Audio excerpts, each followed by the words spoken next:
জানাবো আজকের গুরুত্বপূর্ণ সংবাদগুলি। এরকম বিশুদ্ধ টাটকা বাছাই করা খবরগুলি নিয়মিত পেতে চ্যানেলটিকে সাবস্ক্রাইব ও বেল আইকনটি ক্লিক করুন। শুরুতেই হেডলাইন। কবে মিলবে আবাস যোজনার প্রথম কিস্তি, জানিয়ে দিলেন অভিষেক। কাশ্মীরের বিশেষ মর্যাদা রদ কি বৈধ, বুধে নিজের রায় খতিয়ে দেখবে সুপ্রিম কোর্ট। হাওয়ার ধাক্কায় বেসামাল শাহের চপার, অল্পের জন্য রক্ষা, কি বলেছে স্বরাষ্ট্রমন্ত্রক। ফের নির্বাচনী প্রচারে বাংলায় আসছেন মোদি, একদিনে দক্ষিণবঙ্গে 3 জনসভা। ব্যক্তি বিশেষকে বাঁচাতে কেন উঠে পড়ে লেগেছে সরকার, সন্দেশখালির মামলায় প্রশ্ন সুপ্রিম কোর্টের। শাহজাহানের কুকীর্তি সুবিধা পেয়েছেন রাজ্যের 2-3 জন মন্ত্রী, বিস্ফোরক দাবি ইডির। কলকাতাকে গিলে খাচ্ছেন দহন দানব, 6 দশকের রেকর্ড ভেঙে পারদ 42 ডিগ্রিতে। বড়বাজার পুড়ে ছাই প্লাস্টিকের গুদাম, আগুন নিয়ন্ত্রণের দাবি দমকল মন্ত্রীর। ভোটের মুখে বিজেপি নেতার গাড়ি থেকে উদ্ধার বিপুল টাকা, শোরগোল মালদহে। সিএতে আবেদন 10,000 মতুয়ার, দাবি শান্তনুর, মিথ্যা বলেছেন খোঁচা তৃণমূলের। আসছি বিস্তারিততে। আবাস যোজনায় মেলেনি কেন্দ্রীয় অনুদান, তাই রাজ্যবাসীর মাথায় ছাদ গড়ে দেবে রাজ্য সরকার। অনেক আগেই এই ঘোষণা করেছিলেন মুখ্যমন্ত্রী মমতা বন্দ্যোপাধ্যায়। আবাস যোজনায় সেই অনুদানের টাকা প্রথম কিস্তি কবে মিলবে জানিয়ে দিলেন তৃণমূলের সর্বভারতীয় সাধারণ সম্পাদক অভিষেক বন্দ্যোপাধ্যায়। সোমবার উলুবেড়িয়ায় লোকসভায় কেন্দ্রের তৃণমূল প্রার্থীর সমর্থনে আমতা বিধানসভা কেন্দ্রের বাক্সি ফুটবল মাঠের জনসভা করেন অভিষেক। সেখান থেকেই তার ঘোষণা, 31শে ডিসেম্বর সর্বত্র বাড়ির প্রথম কিস্তির টাকা দেওয়া হবে। সাজদা আহমেদকে জেতান, তার হাত দিয়েই প্রথম কিস্তির টাকা দেওয়া হবে। গত ডিসেম্বরে জম্মু ও কাশ্মীর থেকে 370 ধারা বাতিলের সিদ্ধান্তকে সাংবিধানিক বৈধতা দিয়েছিলেন সুপ্রিম কোর্ট। সেই রায় পুনর্বিবেচনায় রাজি হলো শীর্ষ আদালত। নরেন্দ্র মোদী সরকার 2019 সালে ঐতিহাসিক পদক্ষেপ করেছিল, যার ফলে বিশেষ মর্যাদা হারায় ভূস্বর্গ। এর বিরুদ্ধে সরব হয়েছিল কংগ্রেস সহ বিরোধী দলগুলি। আন্দোলনের নামে উপত্যকার স্থানীয় দলগুলিও, যার পর কেন্দ্রের সিদ্ধান্তের বৈধতা নিয়ে মামলা উঠে সর্বোচ্চ আদালতে। ওই মামলায় 370 ধারা বাতিলকে বৈধ বলেই জানানো হয়েছিল। আগামী 1 মে নিজের সেই রায় পুনর্বিবেচনার মামলায় শুনবে সুপ্রিম কোর্ট। হাওয়ার ধাক্কায় বেসামাল অমিত শাহের হেলিকপ্টার, অল্পের জন্য রক্ষা পেলেন কেন্দ্রীয় স্বরাষ্ট্রমন্ত্রী। বিহারে নাকি ঘটেছে এই ঘটনা। সংবাদ মাধ্যমে এই খবর ছড়িয়ে পড়তেই বিবৃতি জারি করল স্বরাষ্ট্রমন্ত্রক। সেখানে সাফ বলা হয়েছে, চপার বিভ্রাটের কোনো ঘটনা ঘটেনি। লোকসভা ভোটের 2 দফা মিটেছে সবে। বাংলায় 42 আসনের মধ্যে উত্তরবঙ্গের 6 কেন্দ্রে নির্বিঘ্নেই মিটেছে ভোটগ্রহণ পর্ব।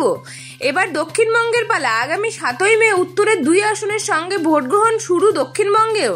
আর তার আগে ফের বঙ্গে নির্বাচনী প্রচারে আসছেন প্রধানমন্ত্রী নরেন্দ্র মোদী। সূত্রের খবর, আগামী 3 মে মোদী দক্ষিণবঙ্গে 3টি জনসভা করবেন। কৃষ্ণনগর, বর্ধমান পূর্ব ও বোলপুর লোকসভা কেন্দ্রে বিজেপি প্রার্থীদের হয়ে প্রচার করবেন তিনি।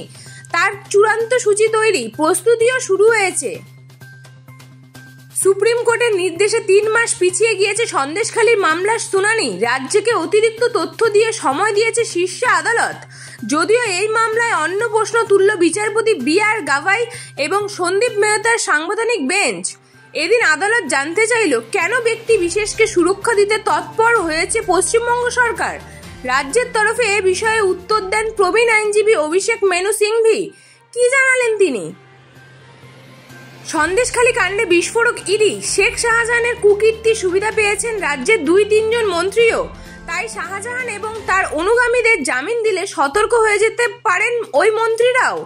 সোমবার আদালতে দাঁড়িয়ে সন্দেশখালির বেতাজ বাদশার জামিনে বিরোধিতা করেন, এমনই দাবি কেন্দ্রীয় তদন্তকারী সংস্থার। তীব্র দাবদাহে নাজেহাল রাজ্যবাসী, কার্যত পুড়ছে তিলোত্তমা। হাওয়া অফিসের সূত্রের খবর, সোমবার বেলা 11টায় কলকাতার তাপমাত্রা ছিল 39 ডিগ্রির বেশি। আশঙ্কা করা হচ্ছিল 6 দশকের রেকর্ড ভেঙে এদিন তাপমাত্রা পেরোতে পারে 42 ডিগ্রি। সত্যি হলো সেই আশঙ্কা। ভাঙড়ের পর বড়বাজার, কাক ভরে প্লাস্টিকের গুদামে ভয়াবহ অগ্নিকাণ্ড। আগুন দ্রুত ছড়িয়ে পড়ে বলে খবর। ঘটনাস্থলে পৌঁছায় দমকলের 14টি ইঞ্জিন। বেশ কিছুক্ষণের চেষ্টা আগুন নিয়ন্ত্রণে আসে। অগ্নিকাণ্ডের খবর পেয়ে ঘটনাস্থলে পৌঁছন মেয়র ফিরদহ হাকিম, দমকল মন্ত্রী সুজিব বসু, স্থানীয় কাউন্সিলর। উত্তর কলকাতায় বিজেপি প্রার্থী তাপস রায়ও ঘটনাস্থলে যান। তার সামনে তৃণমূল বিজেপি কর্মী সমর্থকেরা বচসায় জড়িয়ে পড়েন। ভোটের মুখে মালদহে বিজেপি নেতার গাড়ি থেকে উদ্ধার প্রায় নগদ 2 লক্ষ টাকা। ঘটনাকে কেন্দ্র করে ব্যাপক শোরগোল এলাকায়। সেই টাকা বাজেয়াপ্ত করেছে নির্বাচন কমিশনার ফ্লাইং স্কোয়াড টিম। নির্বাচনের বিধি অনুযায়ী এই সময় বিপুল পরিমাণ নগদ টাকা নিয়ে যাওয়া যায় না। দেশ জুড়ে কার্যকর হয়েছে সংশোধিত নাগরিকত্ব আইন বা সিএএ। কার্যকর হওয়ার পর থেকেই রাজনৈতিক মহলে বাড়ছে তরজা। একদিকে তৃণমূল সুপ্রিমো মমতা বন্দ্যোপাধ্যায় নিজের প্রত্যেকটা সভা থেকে দাবি করেছেন সিএএতে আবেদন করলে নাগরিকত্ব চলে যাবে, বঞ্চিত হবে সমস্ত সরকারি প্রকল্পের থেকে। এই আবহে এই গাইঘাটায় ভোট প্রচার শেষে বনগাঁ লোকসভায় বিজেপি প্রার্থী শান্তনু ঠাকুর দাবি করলেন 10,000 মতুয়া সিএএতে আবেদন করেছেন। এই আবহে এই গাইঘাটা ভোট প্রচারের শেষে বনগাঁ লোকসভা বিজেপি প্রার্থী শান্তনু ঠাকুর দাবি করলেন 10,000 মতুয়া সিএএতে আবেদন করেছেন। আজকের সংবাদ শেষ হলো। এই ধরনের সংবাদের সাথে আপডেট থাকতে চ্যানেলটিকে সাবস্ক্রাইব করুন ও বেল আইকনটি ক্লিক করুন।